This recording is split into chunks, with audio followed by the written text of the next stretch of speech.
Welcome to the last breakfast. Please enjoy the video. You'll begin by verifying hardware and permissions so enrollment can proceed without interruption.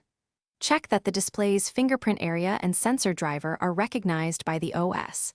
If not, load the OEM module.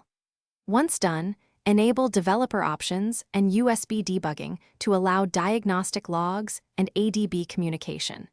You should also install the vendor SDK, an example app to access enrollment APIs. With a consistent test finger and clear sensor area, initiate the enrollment session and wait for the first callback indicating readiness. Now you configure how the system captures and validates the fingerprint.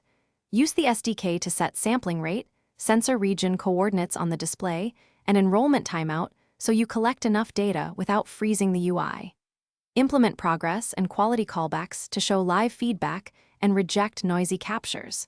Make sure you store templates securely via the secure element or key store and associate metadata. While prompting the user, require multiple angles and rotations to build a robust template that resists false rejects.